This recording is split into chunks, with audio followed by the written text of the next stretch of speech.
So what's up sa inyo mga ka-hyperis, mapagpalang araw na naman at for today's video, isa nga pala akong grab driver ngayon. Ito na nga pala yung pinagkakaabalan ko ngayon mga ka-hyper, lumipat na ako sa pag-grab, galing ako sa joyride at kung saan pa akong trabaho, diskarte yung pinanggalingan ko at ito yung ginagawa ko ngayon sa pag-grab driver. At itong sasakyan ay hindi pala sa akin, bali binaboundaryan ko lang to mga ka-hyper. Panibagong experience at panibagong matututunan na naman sa buhay. I-share ko din sa inyo mga ka-hyper kung ano nga ba yung mga ginagawa ng pagiging grab driver at kung ano yung mga na-experience namin dito habang bumabiyahe. Bago ko nga pala gawin tong video na to, siguro halos mag-iisang buwan na ako dito sa Grab. Dumadating din nga pala sa punto mga ka-hyper na tinatanong ako ng mga pasahero ko kung ilang taon na ba ako nag-grab. Sabi ko naman sa kanila ay bago-bago lang ako dito sa pag-grab. Tinatanong nga din nila kung ilang taon na nga ba ako. At kapag alam kong gano'n na nga yung mga katanungan nila ay alam ko nagdududa na sila kung marunong nga ba talaga ako magmaneho. Kaya sinasabi ko sa kanila mga ka-hyper na bago lang ako sa Grab pero matagal na ako nagmamaneho. Almost 6 years na rin. Yes po ma'am. Ma'am, bali ano ma'am, mga 28 minutes po ma'am. Willing to wait po? Po? Apa, sige po. Willing to wait po ma'am, sige po. Mga 3 kilometers ma'am kasi nakalagay po dito mga ano eh.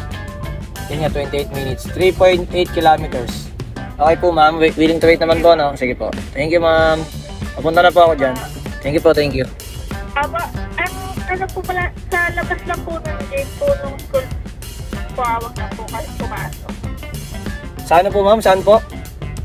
Sa labas lang po ng gate ng school. Labas lang ng gate ng school? Oo. Sige po, sige po. Thank you ma'am, thank you. Papunta na po. Thank you. Sige po.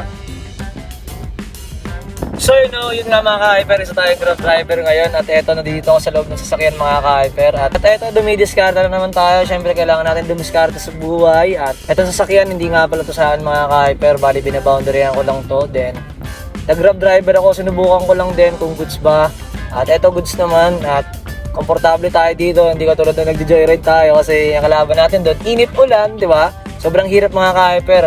Alam mo yan ng mga rider, kaya nga ngayon mga ka-hyper, ito nag-grab driver ako. Kaya pag may nakikita ako mga joyride o yung mga, basta yung mga kapwa rider natin na nakikita ako sa kalsada na alam kong nahihirapan sumingit, binibigyan ko talaga ng daanan kasi syempre tangina, naranasan din natin yung ganung buhay eh.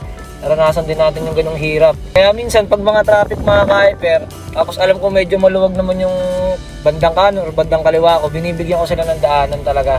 Makalusot din sila para singit-singit sila kasi syempre traffic na, mahirap din talaga pag nakamotor, tapos init pa, diba?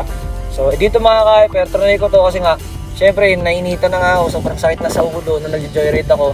So ito yung ginawa akong diskarte, nag-grab driver ako. So syempre galing na tayo ng tracking eh, diba? Nakita nyo naman eh, kung napanood nyo yung mga ka-hyper, yung video ko na nagta-tracking ako. So ang laki-laki nun, so init yun. So kasama ko pa dun mga nagayosi, talagang puta dikdik talagang ano mga ka-hyper. Halos pamatay mga ka-hyper kasi nga sobrang init na sa sasakyan, tapos nagayosi pa, tapos pag umulan, tapos pag inangat yung bintana, mainit na, nagayosi pa, talagang po siya, hindi ako makahinga sa loob. So eto mga ka-hyper, itong pag-grab, hindi katulad dito mga ka-hyper, eto nandito sa loob ng sasakyan, umaraw umulan, safe tayo syempre. Pag uminit, may aircon tayo. Pag umulan, at least nakasilong tayo. Kahit isarado natin yung bintana, may aircon. O yun mga ka-hyper, ito yung ginagawa ko ngayon. Sana makapagtuloy-tuloy na tayo paggawa ng video. So yun mga ka-hyper, let's go! At gusto ko nga pala sabihin sa inyo mga ka-hyper na pasensya na kung medyo magulo ang aking mga content. Madami nagtatanong at nagsasabi sa akin na kung ano nga ba yung pinaka-content ko. Sa mga nagtatanong kung ano nga ba yung pinaka-content ko, actually hindi ko din alam kung ano yung pinaka-content ko. Basta alam ko lang kumontent na kumontent kasi masarap mag-contentan. Hindi charis. Para lang malinaw sa lahat mga ka-hyper na kung ano nga ba yung pinaka-topic ng content ko. Actually kung ano lang yung trip ko sa buhay ko, binibidyoan ko tapos binablog ko, yun lang. Siguro yung pinaka-topic talaga ng mga video ko na ginagawa ko, yung mga na-experience ko sa buhay. Kung ano nga ba yung mga ginagawa ko sa buhay ko na diskarte. Kung ano yung mga experience na pwedeng gawin ko habang bata pa. Binibidyoan ko yung mga experience ko sa buhay kung saan nga ba ako magiging komportable. Kaya siguro ayun yung pinaka-topic ng video ko na to. Lahat ng mga vlog ko ayun yung pinaka-topic siguro. Ano daw? Siguro? Ano yun? Tangin hindi sure. Kaya kung di naman magustuhan itong mga video ko, okay lang kahit di nyo naman panoorin. Okay lang kahit di nyo siguro share or mag-react. Okay lang din naman. Kung may manood man o wala sa video ko na to, okay lang. Pero sa mga nagre-react at nag-share at nanonood ng mga video ko, ay! Salamat sa inyo. Salamat dahil nandiyan pa rin kayo dahil pinapanood nyo yung sinabi nilang walang kwenta kong video. Hindi ko man pinapangako pero darating ang araw na magkakaroon tayo ng magagandang video at magagandang content. At sana balang araw lahat ng ginagawa ko sa buhay ko ay magbunga at balang araw ay makilala din ako. At pasensya na kung nakikita nyo sa video na to ay walang connect sa topic ko. Sadyang ginawa ko lang tong video na to dahil ito yung simula ng pagbabalik ko sa pagbablog. At bago matapos ang December na to, papalalaan ko lang iba. Sana sa pagpasok ng 2025 ay huwag nyo angkinin yung taon na yun ha. Please lang ha. Dahil sa kakangkin nyo ng taon, tangina parang sa amin na lang napunta lahat ng problema, sa inyo na yung mga blessing. De, charot lang. At so hanggang dito na lang tong video na to mga ka-hyper, hindi ko na papatagalin pero sadyang tumagal na talaga tayo dahil 5 minutes na tong video na to. At kung isa ka sa mga nagsabing walang kwenta tong video na to, teka lang, ba't parang umabot ka ng 5 minutes na pinanood mo tong video ko na to?